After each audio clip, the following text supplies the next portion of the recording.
అంతరిక్ష రంగంలో భారత్ ఈ ఏడాది కొత్త శిఖరాలను అధిరోహించింది. భారతీయ అంతరిక్ష పరిశోధన సంస్థ ISRO, US space agency NASA, European space agency ESA సహా ప్రపంచంలోని అనేక అంతరిక్ష సంస్థలు విశ్వం గుట్టు విప్పేందుకు ఎప్పటికప్పుడు కొత్త మిషన్లను చేపడుతున్నాయి. 2024 సంవత్సరం అంతరిక్ష రంగానికి చాలా ప్రత్యేకమైంది. ఈ సంవత్సరం అంతరిక్ష సంస్థలు యూరోపా క్లిప్పర్, ప్రోబాతో సహా అనేక మిషన్లను ప్రారంభించాయి. ఇస్రో డిసెంబర్ 5, 2024న శ్రీహరికోటలోని సతీష్ ధావన్ అంతరిక్ష కేంద్రం నుండి పిఎస్ఎల్వి C-59 రాకెట్ సహాయంతో ప్రోబా-3 మిషన్ను ఉపయోగించింది. ఈ మిషన్లో 2 ఉపగ్రహాలు కరోనాగ్రాఫ్, ఓ కల్టర్ సూర్యుడి కరోనాను అంటే సూర్యుడి బయట పొరను అధ్యయనం చేస్తాయి.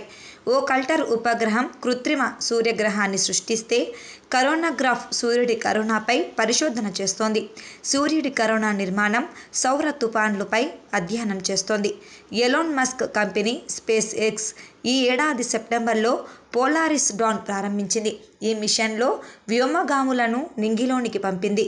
స్పేస్ ఎక్స్ డ్రాగన్ క్యాపుల్స్ వ్యోమగాములను నింగిలోకి తీసుకెళ్లింది. మిషన్ సమయంలో తొలిసారిగా స్పేస్లో ప్రైవేట్ స్పేస్ వాక్ నిర్వహించింది. భూమికి తక్కువ కక్షలో శాస్త్రీయ పరిశోధన, సాంకేతిక పరీక్షలు నిర్వహించారు. స్పేస్ ఎక్స్ తయారు చేసిన షూట్ని పరీక్షించడంతో దాదాపు 40 రకాల పరిశోధనలు చేపట్టారు. మైక్రోగ్రావిటీలో మనిషి శరీరం పనితీరు, కిడ్నీల పనితీరు, కిడ్నీల్లో రాళ్లు ఏర్పడడం, స్పేస్ CPR ప్రొసీజర్ తదితర అంశాలపై అధ్యయనం నిర్వహించారు.